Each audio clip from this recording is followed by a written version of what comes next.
Welcome back to my YouTube channel. Dito naman tayo guys, magagawin tayo ng TV na CRT guys. Short. Yan siya guys. Kakakuha ko lang po kanina. Sabi po ng tropa, ano daw po siya, nagmumuti pag matagal. Titignan natin kung anong problema niya guys.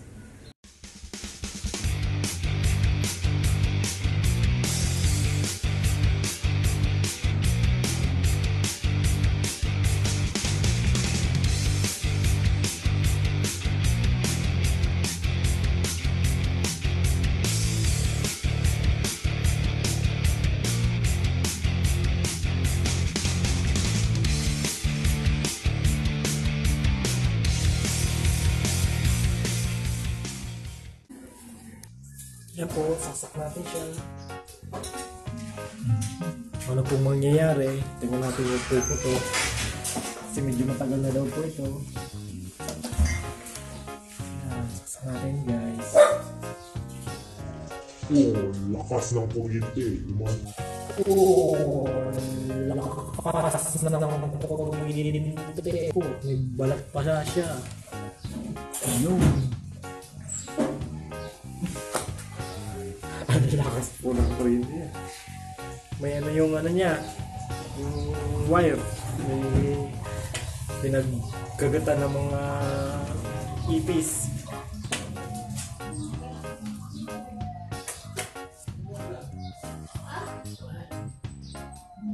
Guys, may standby na siya. Ay, mga subukan natin ng power siya.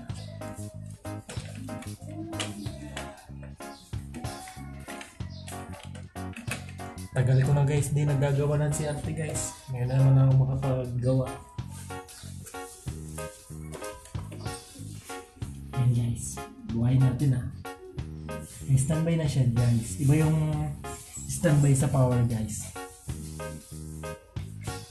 Yun. Nagano'n na siya guys. Ayan. Buhayin na siya guys.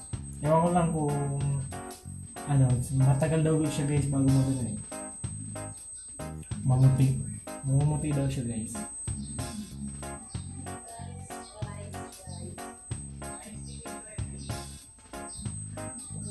Pwedeng mahalo natin ito sa playback, yung pinaka ano niya, screen niya. Pwedeng tumataas guys. Yan ang nangyayari guys. Yan ang susunod natin.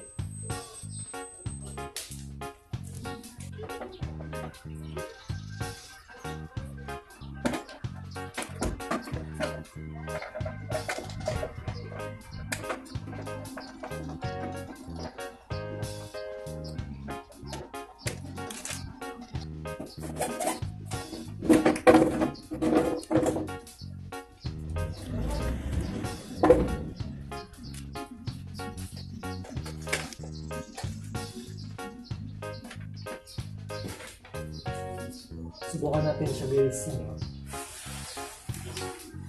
Na-adjust yung focus niya. Hindi pala. Sorry. Screen.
Na-adjust ko po yung screen niya. Medyo binabahan ko siya. Malaman natin ito pag tumagal. Ang kulit po ng pusang ito.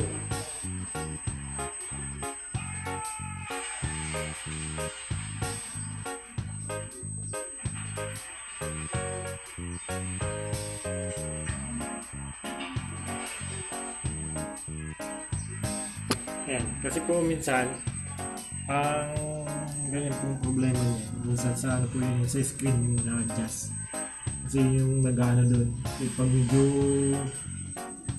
sa katagalan na yun ano na yung adjust niya. Papakita ko po mamaya sa inyo kung ano yung na-adjust din na screen.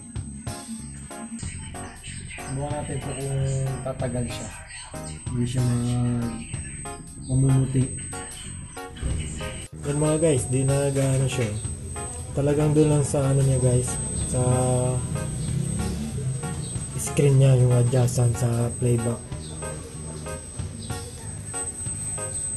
Nasobrahan ng adjust sa ano. Yan po yung screen. Ito po yung focus. Yan pong focus na yan yung sa picture niyan, kung medyo ano po siya, medyo blurred. Papakita ko po sa inyo kung pipihit ko po siya, papakita ko sa inyo kung ano mangyayari pag yan ang may problema o hindi sa tama yung adjust niyan, wala sa tama. Papakita ko po sa inyo.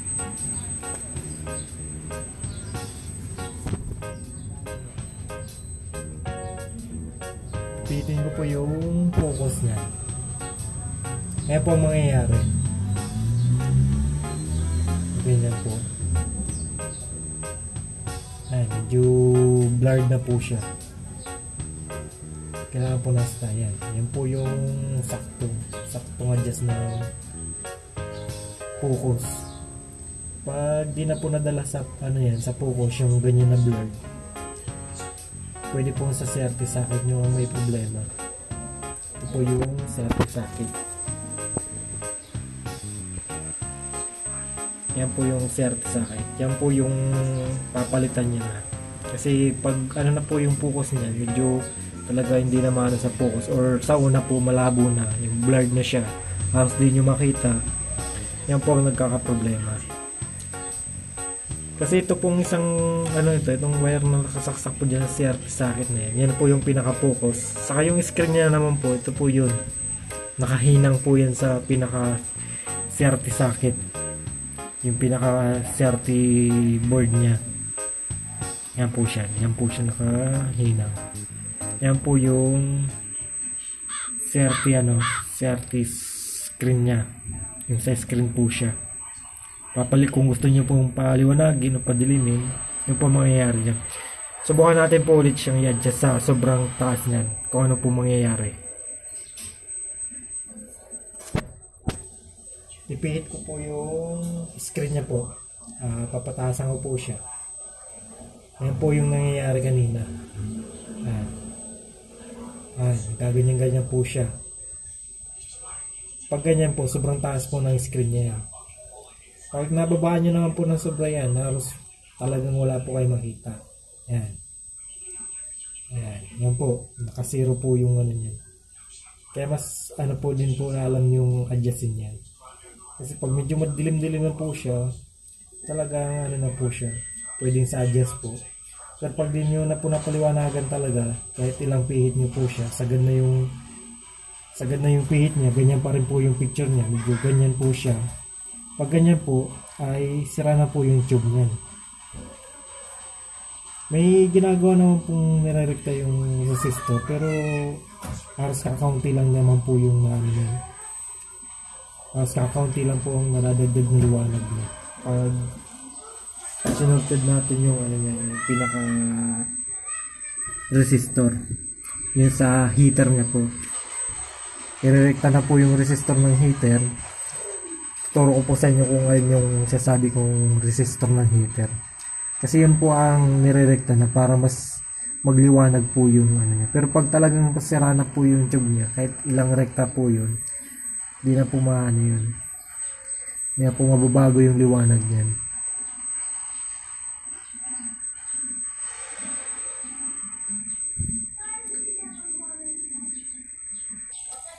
Ayan po, ituturo ko po sa inyo kung alin po yung resistor. Pag sakali po gusto niyo siyang paliwanagin po siya ng konti. Nakakatulong din po kasi yun para magpaliwanag ng screen yan. Pero hindi po 100% na mapapaliwanag niyo po yan kung sakaling sira na yung tube niya.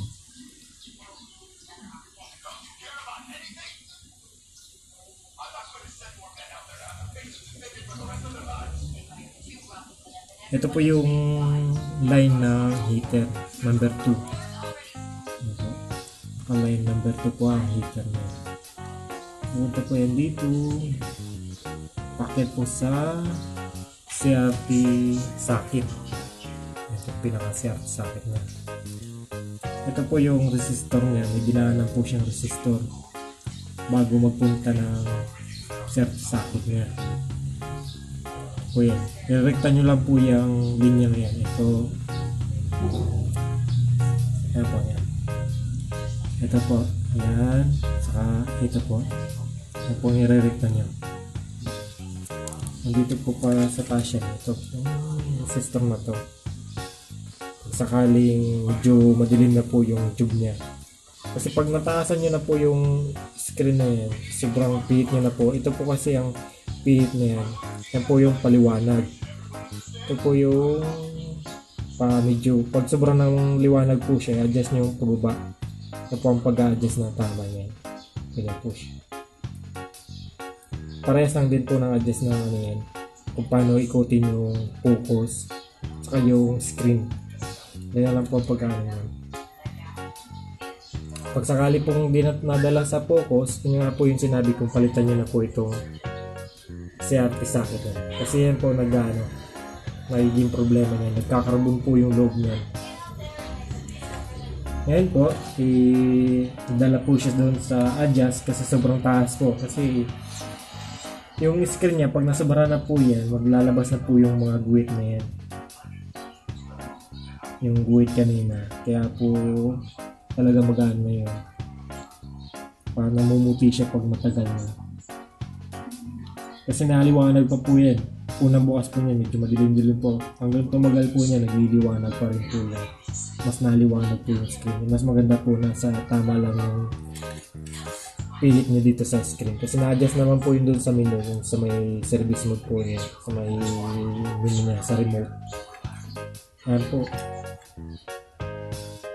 Guys, sana po may natutunan kayo kahit paano sa akin. Kahit di po tayo na gano'n ngayon, mag-resolve din. Mas maganda rin po yung malaman nyo yung para hindi nyo po agad galawin kung ano mga component na pwede nyo pang ikasiya. Para sakali po yun lang po adjust na agad bago nyo talaga totally repair yung pinaka-mainboard nyo. Bagong pala sa aking channel, huwag mo pong kalimutan mag-like and subscribe and click the notification bell. Thank you guys.